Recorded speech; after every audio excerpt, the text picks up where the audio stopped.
නමෝ තස්ස භගවතෝ අරහතෝ සම්මා සම්බුද්දස්ස නමෝ තස්ස භගවතෝ අරහතෝ සම්මා සම්බුද්දස්ස නමෝ තස්ස භගවතෝ අරහතෝ සම්මා සම්බුද්දස්ස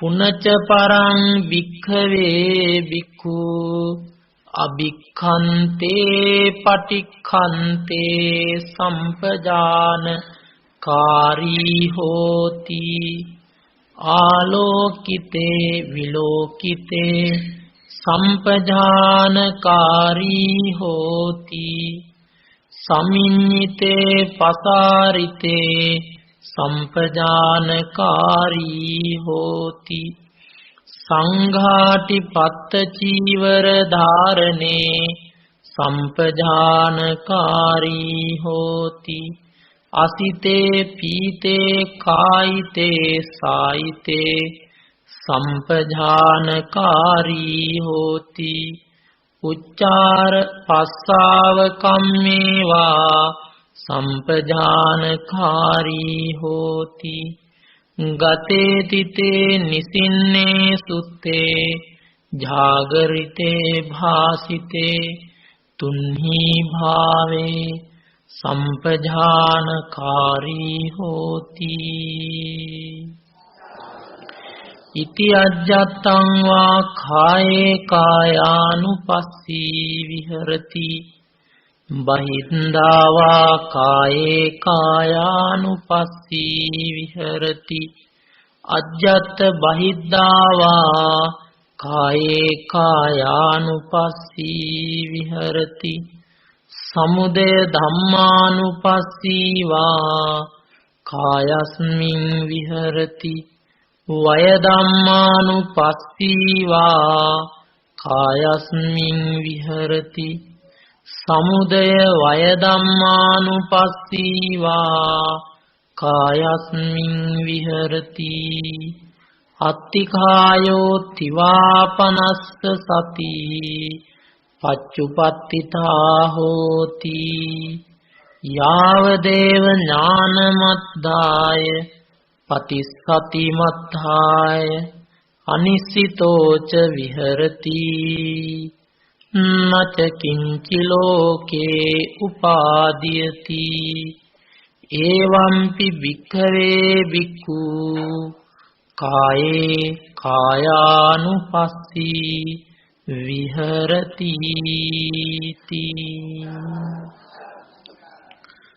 තුන් ලෝකාග්‍ර වූ අරහත් වූ දස බලධාරී සර්වඥ බුදු පියාණන් වහන්සේට අපගේ උත්තම නමස්කාරය වේවා කියලා සාදු කියන්න. තුන් ලෝකාග්‍ර වූ අරහත් වූ දස බලධාරී සර්වඥ සම්බුදුරජාණන් වහන්සේ විසින් දේශනා කරන්නට යෙදුන නෛර්යානික වූ පරම ගාම්භීර වූ සී සද්ධර්ම රත්නයට අපගේ උත්තම නමස්කාරය වේවා කියලා සාදු කියන්න. තුන් ලෝකාග්‍ර වූ අරහත් වූ දස බලධාරී සර්වඥ සම්බුදුරජාණන් වහන්සේගේ අවරස පුත්‍ර බඳු අෂ්ටාර්ය පුජ්‍යල මහා සංඝ රත්නයට අපගේ උත්තම නමස්කාරය වේවා කියලා සාදු කියන්න. මෙම විහාරස්ථානයේ විහාරාධිපති පරම පූජනීය පින්වත් නායක ස්වාමින් වහන්සේ ප්‍රධාන පූජනීය වන්දනීය මහා සංඝ රත්නයන් අවසරයි ශ්‍රද්ධාකාමී පින්වත්නි සම්මා සම්බුදු පියාණන් වහන්සේලා ලෝ පහළ වෙලා උන්වහන්සේලාගේම ඥාණයෙන් අවබෝධ කරගන්න උන්වහන්සේලාම දෙව් මිනිස් සත්වයාට හිත පිණිස සැප පිණිස අනුකම්පාවෙන් දේශනා කොට වදාරන ශ්‍රේෂ්ඨ ධර්ම දේශනාව අතර අන්තර්ගත වෙන ඒකායන නිවන් මඟ හැටියට වදාළ බුදුරජාණන් වහන්සේ ගුරුතන්හි තබා සලකන ඒ සතර සතිපට්ඨාන භාවනා මාලාව තමයි ඒ වැඩසටහන් පෙළක් වශයෙන් සතර සතිපට්ඨානෙ අපි ප්‍රගුණ කරගෙන යන්නේ. මීට කලිනුත් මේ වැඩසටහන දින දෙක ගානේ මාස දෙකක් පැවතුණා. දැන් මේ 3 වෙනි මාසේ අද හෙට දෙදින තුල ප්‍රගුණ කරගෙන ආපු ධර්මතාවය වඩාගෙන ආපු ධර්මතාවය අකණ්ඩව ඉදිරියට දියුණු කරන්න තමයි බලාපොරොත්තු වෙන්නේ. පින්වත්නි, මේ බුද්ධ ශාසනයේ අනුපිළිවෙල ගමන් මාර්ගයක් තියෙන්නේ. ඒකට කියනවා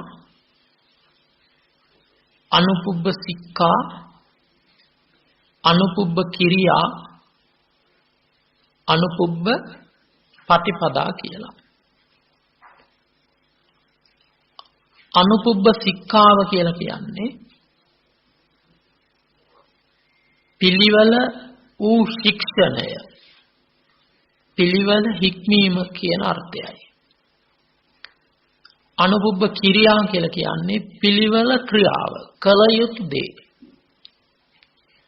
අනුපුබ්බ පටිපදා කියන්නේ පිළිවෙල මාර්ගය නැත්නම් පිළිවෙල ප්‍රතිපදාව කියන අර්ථයයි. එතකොට පින්වතුනි, මේ ලෝකේ ඕනම දෙයකට තියෙන අනුපිළිවෙල ගමනක්. දැන් අපි යම් දෙයක් ඉගෙන ගන්නකොට ඒ ඉගෙන ගන්න දේ මුලින් ඉඳලා තමයි ඉගෙන ගන්න. තනින් තන අතරින් පතර ටික ටික ඉගෙන ගත්තට ඔහුට ඒ අවබෝධ එන්නේ නැහැ. අපි හිතමු අපි භාෂාවක ඉගෙන ගන්නවා කියලා. එතකොට මේ භාෂාවේ මුල අක්ෂර මාලාවේ ඉඳලාම ඉගෙන ගන්න ඕනේ. එහෙම ඉගෙන ගත්තොත් තමයි ඔහුගේ දැනුම පරිපූර්ණ වෙන්නේ. එහෙම නැතුව තැන් තැන් වලින් ටික ටික ඉගෙන ගන්න ගියාම ඒක ඔහුට පැටලෙනවා. හරියට ඒ සම්බන්ධව දැනගන්න බැරි වෙනවා. අනුපිළිවෙල මාර්ගයක්. බලන්න, ඉගෙනීම කියන එක ගත්තාම සාමාන්‍යයෙන් දරුවෙක් ලදරු පාසලෙන් ඇතුල් වුණාම අවුරුද්දෙන් අවුරුද්ද පිළිවෙලට තමයි යන්නේ. එම පිළිවෙලකට ගිහිල්ලා තමයි ශිෂ්‍යත්ව විභාගෙ ලියනවා, සාමාන්‍ය පෙළ ලියනවා, උසස් පෙළ ලියනවා. ඊළඟට තමයි උපාධිය දක්වා යන්නේ. සරසවි අධ්‍යාපනය දක්වා යන්නේ අර මුලින් ඉඳලා පටන්ගෙන. කෙනෙකුට මුලකුත් නැහැ, මැදකුත් නැතුව එකපාරට යනවා එයා උසස් පෙළ ලියන්න. එහෙම නැත්නම් එයා යනවා උපාධියට ලියන්න. පුළුවන් ද කරන්න බෑ. ආන්ගේ වගේ තමයි මේ ධර්මයක් මුල ඉඳලාම ප්‍රගුණ නොකොට මැදින් දියුණු කරන්න සූදානම් වුණාට බෑ. විශේෂයෙන්ම මේ කියන කතාවේ අර්ථය මේ වැඩසටහනේ අකණ්ඩව මුල ඉඳලාම සම්බන්ධ වෙලා ඉන කෙනෙකුට තමයි තේරෙන්නේ. මුල වැඩසටහන් වලට නෑවිත් මේ හරි මැදට එනකොට ටිකක් අමාරුයි තේරුම් ගන්න. හැබැයි මහා බුද්ධි මට්ටමක් තියනවා නම් බැරි වෙන්නේ නැහැ. ඉතින් කොහොම නමුත් අනුපිළිවෙල මාර්ගයකට යන්න තියෙන්නේ. ඒක තමයි බුදුර පියාණන් වහන්සේ මේ අනුපුබ්බ සික්ඛා අනුපුබ්බ කිරියා අනුපුබ්බ පටිපදා කියන ගමන් මාර්ගයට අනුව වදාළේ. මුලින්ම තියෙන්නේ නිවන අරමුණු කරගෙන යන්න ආරම්භ කරපු කෙනා මුලින්ම කරන්නේ අනුපිළිවෙල ශික්ෂණේ හදාගන්න එක. තමන්ගේ වචනය සංවර කරගන්න එක. තමන්ගේ ක්‍රියාව සංවර කරගන්න එක. විශේෂයෙන්ම පෙන්නනවා කාය වාචානං සමෝදානං සීලං කියලා. කය වචනේ සංවරකම තමයි සීලය කියන්නේ. එහෙනම් මේ ශාසනයේ අනුපුබ්බ සික්ඛාව හැටියට කියන්නේ පිළිවෙල වූ සීලය. සීලය උනත් පිළිවෙලක් තියෙනවා. පන්සිල්, ආජීවෂ්ටක සිල්, අෂ්ටාංග උපෝසත සිල්, නවාංග උපෝසත සිල්, ගහට දස සිල්, ඊළඟට සාමණේර සිල්, දස සිල්, ඊළඟට උපසම්පදා සිල්, අන්න ඔය වගේ අනුපිළිවෙල මාවතකට තමයි යන්නේ. මුල ඉඳලා මේවා ප්‍රගුණ කරගෙන ඉන්න ඕන. පින්වතුනි අපිට නිවන් දකින්න හරියටම පංචශීලෙම ප්‍රමාණවත්. පන්සිල් පද පහවත් හරියට අපි ආරක්ෂා කළොත් අපිට නිවන් දකින්න එමෙති. හැබැයි ඒ ටිකවත් නැත්තම් බෑ. ඉතින් ඒක නිසා මුලින්ම සීලය හොඳින් හදා ගන්නට ඕන. අනුපුබ්බ සික්ඛාව. ඊළඟට තමයි යාට අනුපුබ්බ කිරියා වශයෙන් පෙන්නපු සමාධිය දියුණු කරන්න තියෙනවා. අනුපුබ්බ කිරියාව කියන්නේ සමාධිය. ඉතින් සමාධිය වැඩි වීම සඳහා යා යුතු ගමන් මාර්ගයක් තියෙනවා. ආන්ගේ ගමන් මාර්ගය අනේකට අනුපුබ්බ කිරියා අනුපුබ්බ ක්‍රියාව කියලා පෙන්නනවා. දැන් අපි දන්නවා සිතේ සමාධියක් උපදවා ගන්න එක ලේසි පාසු වැඩක් නෙවෙයි. ඒ සඳහා වීරිය අවශ්‍යයි, සතිය අවශ්‍යයි, ශ්‍රද්ධාව අවශ්‍යයි, ප්‍රඥාවත් අවශ්‍යයි සමාධියකට යන්න. ඊළඟට සමාධිය පරිපූර්ණ වුණායින් පස්සේ තමයි අනුපුබ්බ පටිපදා කියන පිළිවෙල ගමන් මාර්ගය. ඒ කියන්නේ ඒකායන නිවන් මඟ වඩන්න තියෙන්නේ සමාධියෙන් පස්සේ. ඒකට කියනවා පටිපදාව කියලා. පටිපදාව තියෙන්නේ ඒකායන නිවන් මඟ, ඒ වඩන්න තියෙන්නේ සමාධියෙන් පස්සේ. මොකද සමාධියත් ලෞකික නිසා. සීලය කොහොමත් ලෞකිකයි. බුදුන් වහන්සේ ලෝ පහළ වෙන්න පෙර හිටපු පිරිස සිල්වතුන් හිටියා. සමාධිමතුන් හිටියා. ප්‍රඥාවන්තෙන් හිටියේ නැහැ. ඉතින් ලෝකෝත්තර ප්‍රතිපදාවට යන්න පෙර ලෞකික වූ මේ කාරණා දෙක සම්පූර්ණ කොට තියෙන්න ඕන. අනුපුබ්බ ශික්ෂාවයි අනුපුබ්බ කිරියාවයි. ඉතින් සීල නැත්තම් පින්වතුනි එයාට සුගතියවත් උපදින්න බෑ. මේ දුස්සීලකම කියන්නේ මහා නපුරක්. ඔබ දැකලා තියෙනවා මේ ලෝකේ ඉන්න මිනිස්සු සමහරුන්ගේ අතපය නැහැ. ඇස් දෙක මන්දයි. සමහරු බිහිරි. සමහරු මන්ද බුද්ධිකයි. සමහරුන්ගේ විකෘති ශරීර කළුම කලොයි. මහාතයි. නොඑක් දුක් පීඩන විඳින මිනිස්සු ඉන්න අපි දැකලා තියෙනවා. සමහරුන්ගේ හැම වෙලේම මුළු ඇඟ පුච්චනවා වගේ වේදනාවක්. රෝගාබාධ හැදිලා. සමහරුන්ගේ පපුව පළලා බයිපාස් වගේ ඔපරේෂන් කරනවා.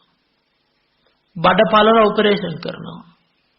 සිහිය නැති කළ හිස් කබල පළලා ඔපරේෂන් කරනවා. සමහරුන්ගේ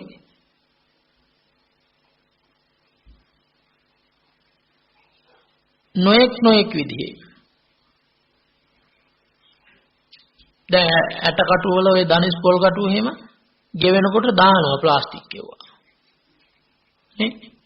ඉතින් ඔන්න ඔය වගේ මිනිස්සු ඉන්නවා. කන්ට නැතුව බොන්ට නැතුව අඳින්ට නැතුව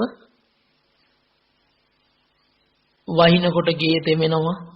වැස්ස වැඩි වෙනකොට මොකද කරන්නේ? ගම් වතුර ඇවිල්ලා ගේ භාගයක් වැහෙනවා. එහෙම නැත්තම් නාය යනවා. අවුරුදු ගාණක් දුක් විඳලා වෙහෙස මහන්සි වෙලා ණයත් අරගෙන හදපු ගේ නායට ගියා. නේ? ඉතින් ඔන්න ඔය වගේ දුක් විඳිනවා. ඊළඟට තිරිසන් සත්තු වෙලා අනේක විද දුක් විඳිනවා.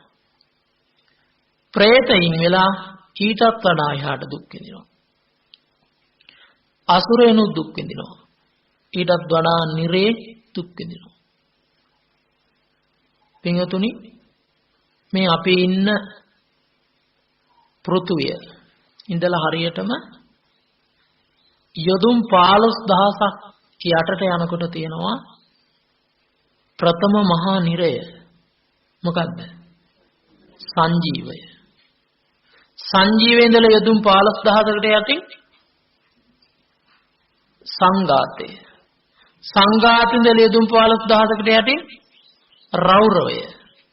රෞරවයේ ඉඳලා යොදුන් 15000කට යටින් මහා රෞරවය.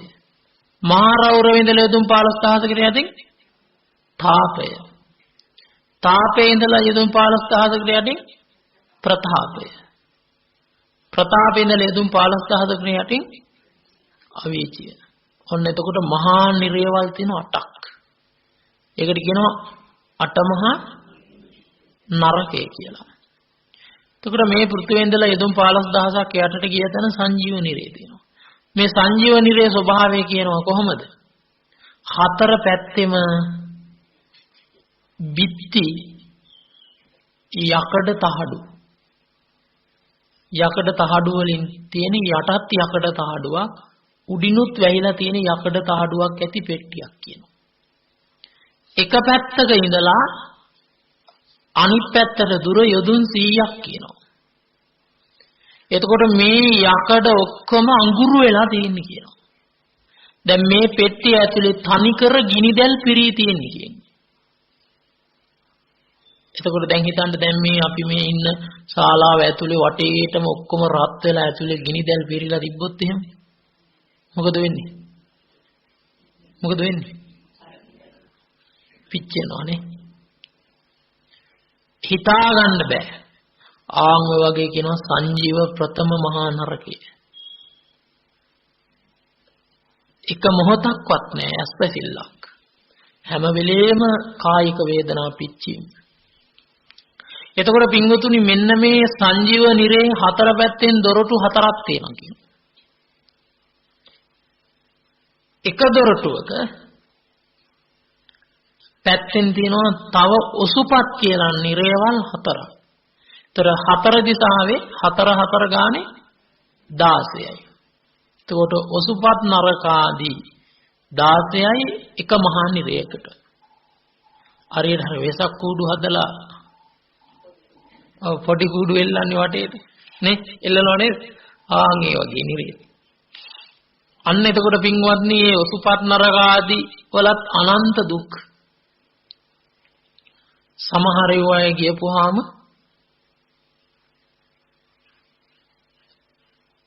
ඔය කාම මිත්‍යාචාරය එහෙම හැසිරීලා ගියපුවාම යමපල්ල හතර දෙනෙක් ඇවිල්ලා අත් දෙකෙනුයි කකුල් දෙකෙනුයි අල්ල ගන්නවා. තව දෙන්නෙක් ඇවිල්ලා රත් වෙච්ච අඟුරු වෙච්ච කියතක් අරගෙන එනවා. අර ලී කපන හරස් කියතක්.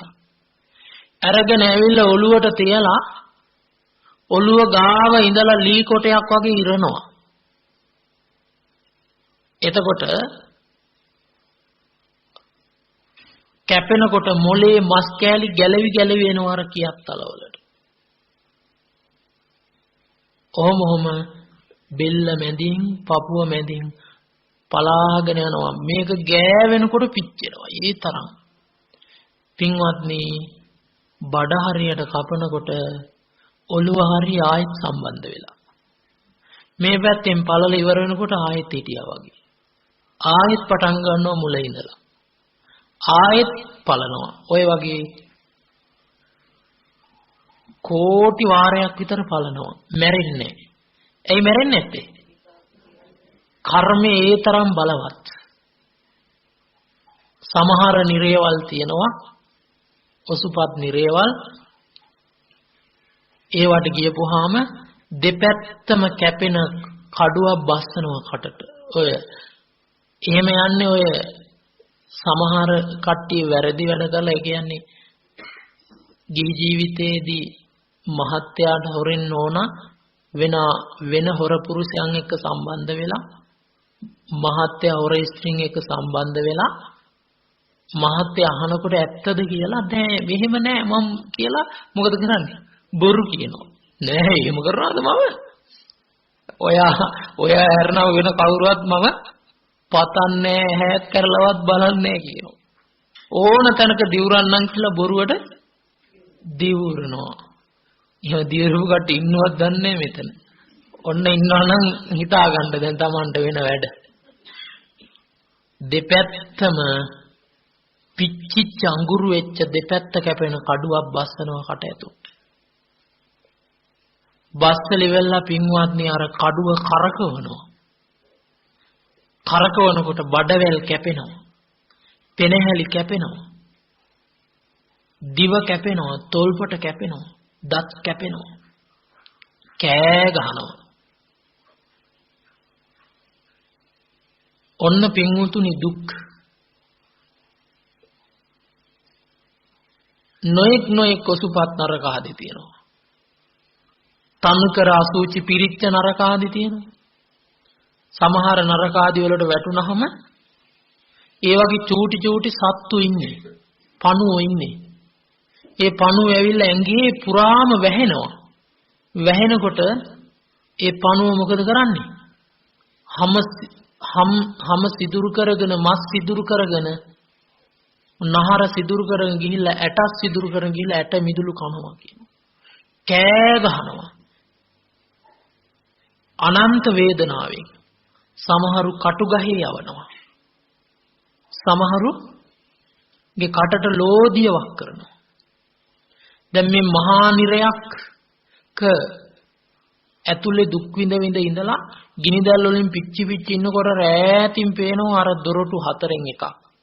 මෙයා මොකද කරන්නේ? මේකෙන් පනින්න කියලා දුවගෙන යනවා. අවුරුදු ගාණක් දුවනවා. පිච්චි දුවනවා. දුවගෙන යනවා. ගිහින් ඔන්න ඈතට යනකොට දොරටුව ලං වෙනකොටම පේනවා එතනින් පනිනවා. පනිනකොට ඔන්න වැටෙන ඔසුපත් නිරීකට. දැන් ඒක අඟුරු වල හරිට වඩා ඒකේ පිච්චෙනවා. ඒකෙන් ගොඩ වෙලා දුවනවා. එතකොට ඈත් දැන් මෙයා පිපාසයේ දුවනවා. එතකොට ඈතින් පේනවා ගංගාවක් ගලනවා පේනවා. මෙයා වතුර පිපාසෙන් හින්දා අර පිච්චිල ඇඟ දැවෙන හින්දා මෙයා මොකද කරන්නේ? දුවගෙන යනවා වේතරණී නදියට. වේතරණී නදියට දුවගෙන යනවා. ඒ හැම තැනම තියෙන්නේ අඩිය තියන්න බෑ. හරියට අපි අර රත් වෙලා ඉන්න වෙලාවක මහ පාරේ යනකොට කකුල් පිච්චෙනවා වගේ මොකද කරන්නේ? ඒකින්ද මෙයා දුවගෙන කියලා පනිනවා වේතරණී නදියට. මෙයාට පෙනෙන්නේ හරියට මේක නිල් පාටට කර්මෙ හින්දා. හැබැයි තනි කර පිරීලා තියෙන්නේ මොනවද? ලෝදිය. තනි කර ලෝදිය පිරීලා තියෙන්නේ. දැන් මේකට පැන්නම ජබක් ගාලා මෙයා මේකේ යටට යනවා. ගොඩ එන්න බැරුව අර සැඩපහරට අහුවෙලා ගසාගෙන යනවා. ගොඩ එනකොට යමපල්ලෝ මොකද කරන්නේ? උල් තියාගෙන ඉඳලා අනිනවා. ඔළුවට අනිනවා, අත්තලට අනිනවා, පපුවට අනිනවා, එන්න දෙන්නේ නැහැ උඩට. ඔන්න එතකොට පින්වත්නි ඔය වගේ තියෙනවා මහා නරක 8කුයි එකකට වටේට ඔසුපත් නරක ආදි 16 ගානේ කීයක්ද ඔක්කොම? 16 ඒ 8ක් 100 පොදා කීයද? 180යි. 128යි. එතකොට ඔසුපත් නරක ආදී 128යි මහා නරක කීයද? 8යි. ඔක්කොම 136යි. අර ලෝයඩ සංග්‍රහයේ තියෙන වැටුණොත් 100 සතිසක් නිරයි. මීටත් වඩා භයානකකම තමයි මේවට ගියපුවාම. මම මේ වගේ ආයුෂ ගන්නත් පොඩ්ඩක් කියන්නම්. මෙයාලට මේ භාවනාවේ තියෙන වටිනාකම දැනගන්න. පින්වත්නි පෘථුවියේ ඉඳලා යදුම් 15000ක් ගිය තැන ප්‍රථම මහා නිරය සංජීව නිරයයි. මනුස්ස ලෝකේ අවුරුදු 9 ලක්ෂයක් සංජීව නිරයට එක දවසයි. අවුරුදු 9 ලක්ෂයක් සංජීව නිරයට එක දවසයි. එහෙනම් කොච්චර කාලයක්ද? ඒතර අපේ බුදුහාමුදුරුවෝ බුදු වෙන්න ඉස්සලා ගිය කට්ටියත් අද ඉන්නවා. හරි? ඊට නෙවෙයි කකුසඳ කෝණාගම කාශ්‍යප ඊටත් එහා විපස්සී බුදුහාමුදුරුවන්ගේ කාලේ වගේ ගිය කට්ටියත් තාම ඉන්නවා ඒ වගේ. අය ගොඩේමක් එහෙමනේ. ඒ මනුස්ස ලෝකයේ අවුරුදු 9 ලක්ෂයක් හිට එක දවස. ඒ වගේ දින 30ක් එහෙට මාසයයි. ඒ වගේ මාස 12ක් එහෙට අවුරුද්දයි. ඒ වගේ අවුරුදු 500ක් සංජීව නිරේ ආයුෂ කියනවා. එතකොට මනුස්ස ලෝකේ ආයුෂ වලින් හිතා ගන්නත් බෑ. ආයේ ඔන්න සත්තු මරපු කට්ටිය යන තැන්. දැන් යන්න ලැහැත්ති වෙන්න. මඳුරව තලලා තියනවනම් පුතා ලැහැත්ති වුණාට කමන්නේ නැහැ. හොරගම් කරලා තියනවනම් මම මේක චුට්ටයි කියන්නේ නිරේවල් 126 ගැන කියන්න කිව්වොත් එහෙම මට මේ භාවනා වැඩසටහන සතිපට්ඨාන නෙමෙයි කරන්න වෙන්නේ නිරේ විස්තරේ. දවස් 50ක්වත් යනවා ඒකට. ඉතින් ඒකින්ද චුට්ටක් විතරක් කියනවා. මෙයාලට දැනගන්න බය වෙන්න. මේ භාවනාවේ තියෙන වටිනාකම නිවන් මාර්ගයේ තියෙන වටිනාකම කියන්නේ. එතකොට පින්වතුනි ඔන්න ඕක තමයි ස්වභාවය. එතකොට කියනවා සංජීවයේ ඉඳලා යදුම් 15000ක් ගිය තැන තියෙන සංඝාතය. ඒකේ ආයුෂ කියනවා සංජීව නිරේ එක දවසක් වෙන්නේ අපේ අවුරුදු 9 ලක්ෂයක්. එතකොට සංජීව නිරේ එක දවසයි. ඒ වගේ ඒවා දින 4ක් සංඝාතයට එකයි එක දවසයි. ඒ වගේ ඒවා 30ක් මාසයයි. ඒ වගේ මාස 12ක් අවුරුද්දයි. ඒ වගේ අවුරුදු 1000ක් ආවිෂයි කියන්නේ. ඊළඟට එතනින් එහාට එකේ නිරේ ඉඳලා 4 දින 4 ගානේ වැඩි වෙනවා එහාට. ඒක හදලා ගන්න එතකොට. එතකොට සංජීවේ අවුරුදු 500යි නිරේ ආයුෂ. සංඝාතේ 1000යි. රෞරවේ කාලසූත්‍රේ 2000යි. රෞරවේ 4000යි. මහා රෞරවේ 8000යි. තාපේ 16000යි. නිරේ ආයුෂ වලින්. ඊළඟට ප්‍රතාපයේ අන්තකල්පයයි අවීචේ මහා කල්පයයි කියන. අන්තකල්පයක් කියන්නේ මිනිසුන්ගේ අවුරුදු ආයුෂ අවුරුදු 10 ඉඳලා අවුරුදු අසංඛේය දක්වා නැගලා ගිහිල්ලා ආයුෂ ආයෙත් අවුරුදු 10ට බහිනකම් පවතිනවන යම් කාලයක් ඒකට කියනවා අන්තකල්පය කියලා.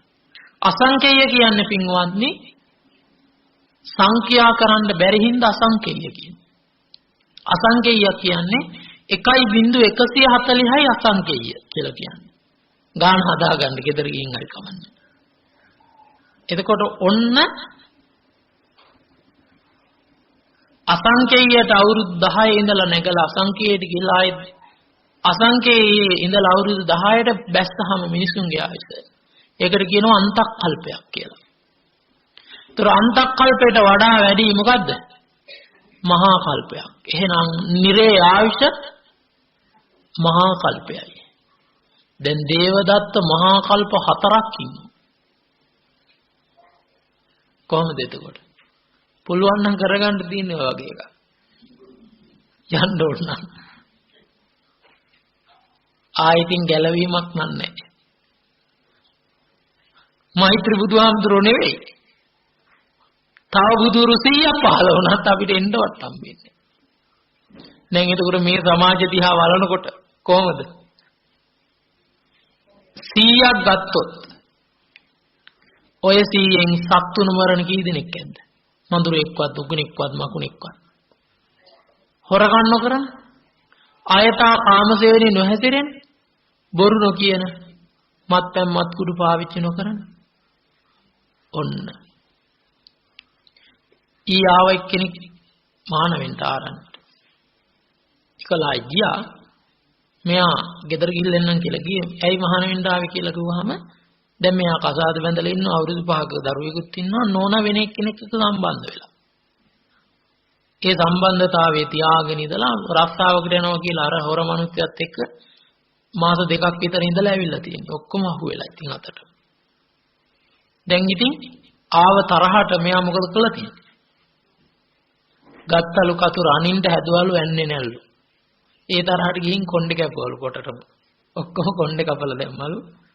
ඒකලා කතුර පැත්තකින් තියලා උද්දට ගුටි බැට දුන්නලු. මෙයාම කියන ඇවිල්ලා. දැන් ඊට පස්සේ මරන්නම හිතුනලු මෙරුවේ නැල්ලු හැබැයි. හොඳ වෙලාවට මරලා නැත්තේ. දැන් මෙරුවා නම් මෙයාට ආයි මහාන වෙන්න පුළුවන්ද? බෑ. මන්නම් කිව්වා ඔයාට හොඳක් වෙලා තියෙන්නේ හැබැයි. හොඳ නෙවෙයි. හොඳක්. ඇයි? මෙයාට මේ කලකින් පහළ වෙච්ච බුද්ධ ශාසනයක් ලැබෙන්නේ බොහොම කාලෙකින්. ඉතින් ඒකේ එක දවසක් හරි පැවිදි වෙලා සිල් ගුණ දම් පුරා ගන්නට ලැබීම අනන්ත කාලයක් සැපය හිතසුව පිණිස හේතු වෙනවා. ඉතින් මේ නිරේ අපායේ දුක් දන්නවනම් මේ ලෝකෙ ඉන්න මිනිස්සු ඔක්කොම මහාන වෙනවා. ඇයි ගැලවෙන්න තියෙන එකම තැන බුද්ධ ශාසනය විතරයි. සීල විතරයි. ඒතර ගිහිව අවංකව සිල් රකින්න බෑ. කොයි න්‍යායෙන් හරි කැඩෙනවා. පන්සිල්වත් බොහොම අමාරු රකින්න.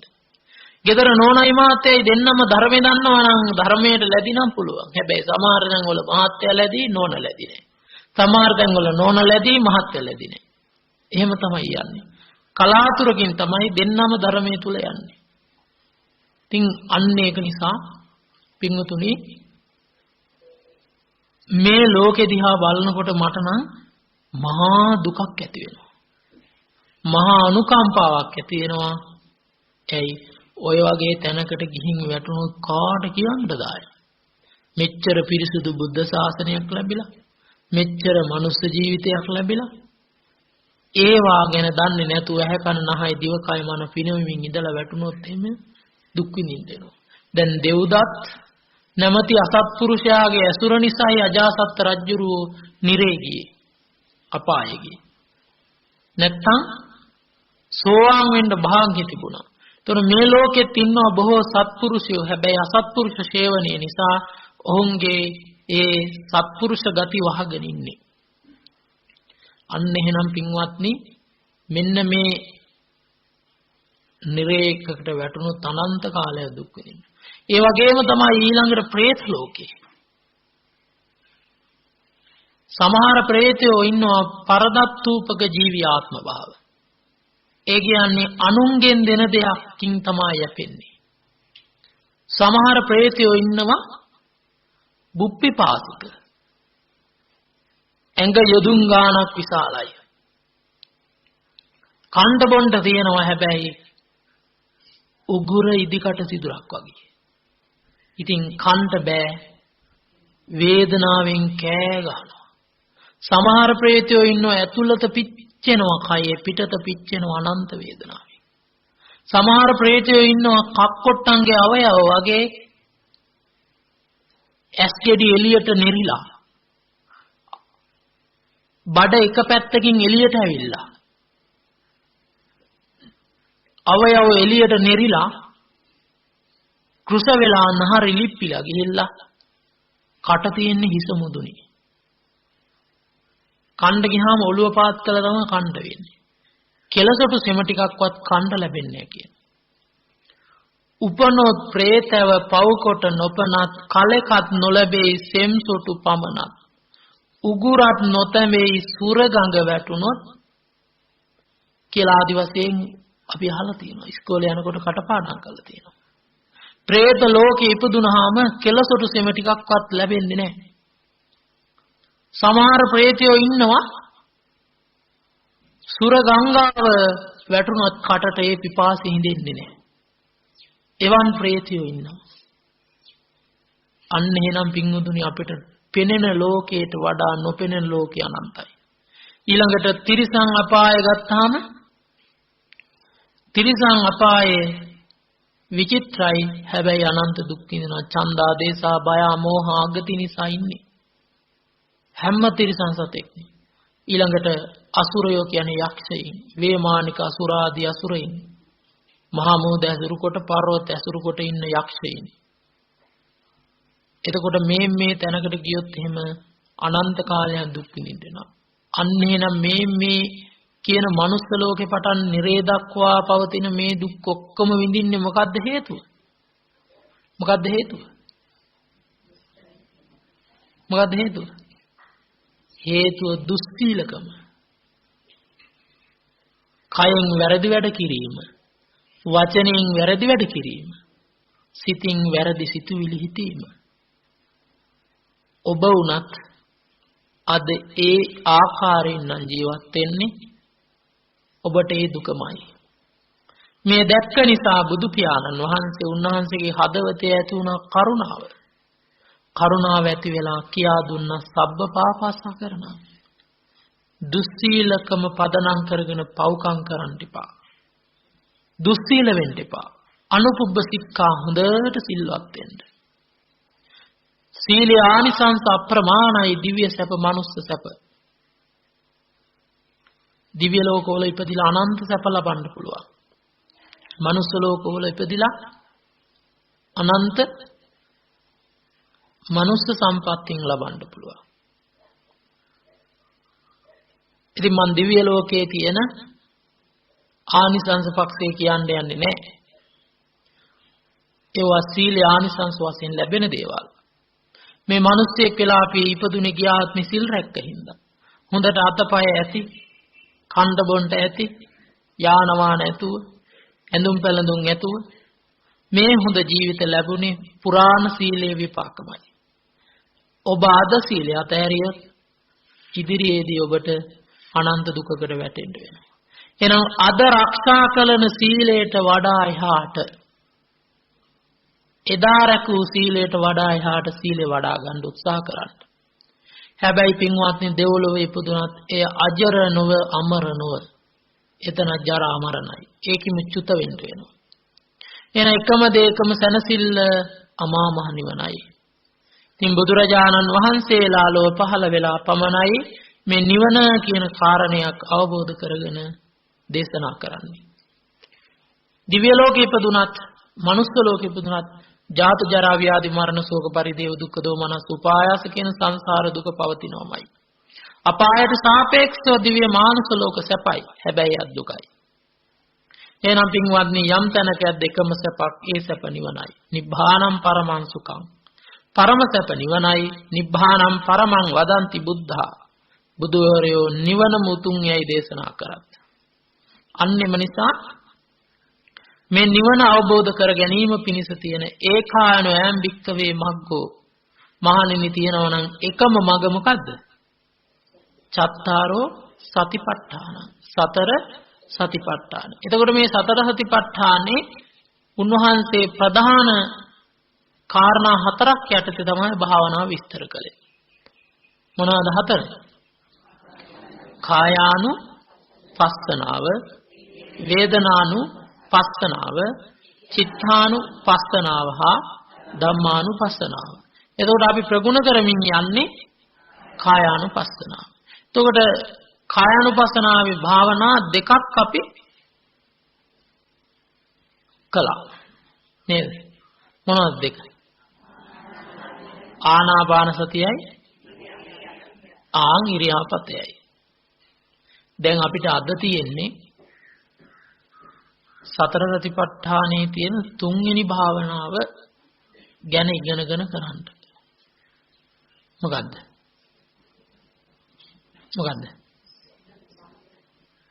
සම්පජාන භාවනාව. සම්පජඤ්ඤ භාවනාව. සති සම්පජානය කියලා කියනවා, චතු සම්පජානය කියලා තියෙනවා. අන්නේ සම්පජඤ්ඤ භාවනාව වඩන්න ඕන. ඉතින් ඒ සම්පජාඤ්ඤ භාවනාව ගැන සාකච්ඡා කරන්න පෙර අපි මුලින්ම කල යුත්තේ මුල්ම භාවනාව ටිකක් දුර කරලා සිත මදකට හෝ තැම්පත් කරගෙන ඉන්න එක වටිනවා. දැන් මෙයාලට අපාය ගැන චුට්ටක් විතර අහලා ඩිංගක් බයක් එහෙමත් දැන් ඇති වෙලා තියෙන්නේ මේ වෙලාවේ. නැද්ද? තේරවද? ඇතිලා තියෙන වෙලාව. දැන් භාවනා කරොත් ටක් ගාලා සමාධිය වෙනවා. ඉන්නේ බයින්නේ. නේ? හරි. ඒකින්ද අපි ආනාපාන සතිය ටික වෙලාවක් කරලා ඉතින් පස්සේ සම්පජඤ්ඤ භාවනාව ගැන සාකච්ඡා කරමු. ඉතින් අලුත් පිරිසක් ඉන්න බව පෙනෙන හින්දා මම මේ ආනාපාන සතිය කරන්න ඕන ආකාරය කෙටියෙන් කියා දෙනවා. මේ භාවනාව කරනකොට සුවිශේෂයෙන්ම උඩුකය කෙලින් තියෙන්න ඕන. උඩුකය කෙලින් කිව්වහම ඉනෙන් උඩ කය හොඳට කෙලින් තියෙන්න ඕන. යටි කොටස පුටුවක හෝ බිම පහසු ආකාරයෙන් අද්ද පරියන්කෙන් හෝ බද්ද පරියන්කෙන් වාඩි වුණාට වැරද්දක් නැහැ. අත් දෙක වම් අත උඩින් දකුණු අත තියලා භාවනාව ආරම්භ කරපු වෙලාවෙ ඉඳලා අවසන් වෙනකන් ඇඟේ කැක්කුම් වෙයි, වේදනාවයි, අපහසුකම් වෙයි. ඒ මොනම ආවත් ඇඟිල්ලක්වත් සොලවන්නේ නැහැ. මොනම දෙයක් ආවට ඇඟිල්ලක්වත් සොලවන්නේ නැහැ. තමන්ගේ සිත නාසිකාග්ගේ කෙළවරේ තැම්පත් කරගන්න. මෙතන සිත තියාගෙන උඩට හුස්ම එනකොට ආස්වාස කියලා මෙනෙහි කරනවා. පහළට එනකොට ප්‍රාස්වාස. ආස්වාස ප්‍රාස්වාස ආස්වාස ප්‍රාස්වාස. හොඳට හුස්ම දිහා බලාගෙන හිතන්නේ. ආස්වාස ප්‍රාස්වාස මෙනෙහි කරනවා. එහෙම මෙනෙහි කර යනකොට මේ හුස්ම ටික වෙලාවක් උඩට එනවා, ටික වෙලාවක් පහළට එනවා. ආන් එකට කියනවා දිග හුස්ම කියලා. එතකොට මොකද්ද හිතන්නේ? මෙතනින් පටන් ගන්නකොට ආස්වාස කියලා හිතනවා, බලාගෙන ඉන්නවා, ඉහළට ගිහින් නතර වෙනකොටම දිගයි කියලා හිතනවා. පහළට එනකොට ප්‍රස්වාස කියලා හිතනවා, පහළට ඇවිල්ලා බලාගෙන ඉන්නවා, ඇවිල්ලා නතර වෙනකොට දිගයි කියලා හිතනවා. දිග හුස්ම විනාඩි 5ක් 10ක් වගේ වැටෙනවා. දිග හුස්ම දකිමින් භාවනා කරනවා. කරගෙන යනකොට මේ හුස්ම කෙටි වෙනවා. ඉක්මනට ඉහළ පහළ යන්න පටන් ගන්නවා. එතකොට මොකද්ද හිතන්නේ? කෙටි හුස්ම. ආස්වාස කෙටි හුස්ම භාවයේ දකිමින් කෙටි බව මෙනෙහි කරනවා. කෙටි හුස්මත් දකිමින් මෙනෙහි කරමින් භාවනා කරනවා. ඒකත් බලාගෙන ඉන්නකොට මේ හුස්ම අඩු වෙනවා. අඩු වෙලා සියුම් වෙලා ඉහළ පහළ යන්න පටන් ගන්නවා. ආන් එකට කියනවා සංසිඳීම කියලා. ඒ සංසිඳීම හොඳට අත්විඳින්මින් භාවනා කරනවා. ඊට පස්සේ සමාධිය ගොඩ නැගුණාම පළවෙනි ධ්‍යානය කියලා මෙනෙහි කරමින් වඩලා දෙවෙනි ධ්‍යානෙට අදිෂ්ඨාන කරලා දෙවෙනි ධ්‍යානය කියලා මෙනෙහි කරනවා. එහෙම දන්න කට්ටිය හතරවෙනි ධ්‍යානෙටම යන්න දන්නවනේ. දන්න කට්ටිය කරන්ඩ අලුත් කට්ටිය හුස්ම අරමුණම පමණක් හෝ දකිමින් ආනාපාන සතිය වඩන්ට චතුර්ථ ධ්‍යානයට හෝ ධ්‍යානවලට යන්න දන්න කට්ටිය අපි පෙර වැඩසටහන් වලදී කියා දුන්න විදිහට ධ්‍යානයට භාවනා කරගන්න කියලා මතක් කරනවා. දැන් එහෙනම් ආරම්භ කරමු. භාවනා ආරම්භයට පෙර භාවනා පූර්ව කෘතිය තියෙනවා කරන්ට හොඳට කොන්ද කෙලින් කරන පහසුවෙන් වාඩි වෙලා ස්පියා ගන්නට අත් දෙක අරගෙන හිස මුදුනෙන් තියලා වැඳගෙන ස්වාමීන් වහන්සේ කියන විදිහට කියමින් පූර්වක්‍ෘතිය කරමු. ඒ භාග්‍යවත්තු අරහත්තු දස බලධාරී සර්වඥ බුදුරජාණන් වහන්සේට මාගේ නමස්කාරය වේවා. ඒ භාග්‍යවත්තු අරහත්තු දස බලධාරී සර්වඥ බුදුරජාණන් වහන්සේ විසින් දේශනා කරන ලද්දා වූ නෛර්යානික ධර්මයට මාගේ නමස්කාරය වේවා. ඒ භාග්‍යවත්තු අරහත්තු දස බලධාරී සර්වඥ බුදුරජාණන් වහන්සේගේ ඖරස පුත්‍ර බඳු වූ අෂ්ටාර්ය පුජ්‍යල මහා සංඝ රත්නයට මාගේ නමස්කාරය වේවා.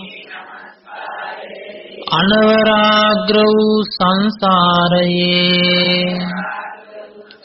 බුදුපසේ බුදු මහරහතාණන් වහන්සේලා ඇතුළු ආර්යයන් වහන්සේලාට ආර්ය ධර්මයට ආර්ය මහා සංඝ රත්නයට සිල්වත් ගුණවත් උතුමානන්ට වැඩිහිටි ගුරුවර දෙමව්පියන්ට භාවනා මාර්ගවලට භාවනා කරන අයට භාවනා දෙන ගුරුවරුන්ට කිසියම් වූ කෙනෙකුට මාගේ සිත කය වචන යන තිදොරින් දන හෝ නොදැන සිදු සියලුම වැරදි වලට පළමුවද දෙවනුවද තෙවනුවද මට සමාව ලැබේවා. මට සමාව ලැබේවා. මට සමාව ලැබේවා. මාගේ ජීවිතය උතුම් බුද්ධ රත්නයට බුද්ධ පූජාවක්ම වේවා. මාගේ ජීවිතය සීසත් ධර්මයට ධර්ම පූජාවක්ම වේවා. මාගේ ජීවිතය ආර්ය මහා සංඝ රත්නයට සංඝ පූජාවක්ම වේවා. කියවන්න එපා, මේ කවිය අහගෙන ඉමු. බුද්ධ රත්නය නමාමි බුදු සිසිල සිංහදවත තෙමා. ධම්ම රත්නය නමාමි ධම් සිසිල සිංහදවත තෙමා. සංඝ රත්නය නමාමි ගුණ සිසිල සිංහදවත තෙමා. ත්‍රිවිධ රත්නය නමාමි දෝ සාවිතුත් අයදිමි සමා. ඇස් දෙක පියාගෙන මද්දක අරගෙන වම් අත උඩින් දකුණු අත තබා ගන්න. තමන්ගේ සිත නාසයට යොමු කරගන්න. එක්වරක් තදින් හුස්මක් ඉහළට ගන්න පෙනහැලි පිරෙන්න. අරගෙන ක්‍රමයෙන් පහළ යන්න ආරින්න. දැන් හිතලා හුස්ම අදින්න එපා, හෙලන්න එපා. ඉබේ වැටෙන හුස්ම අඳුනමින් හුස්මේ දීර්ඝ බව, හුස්මේ කෙටි බව, හුස්මේ සංසිඳීම අඳුනමින් භාවනා කරන්න. ධානාදීට යන්න දන්න කට්ටිය චතුර්ථ ධානය දක්වාම භාවනා වඩා ගන්න.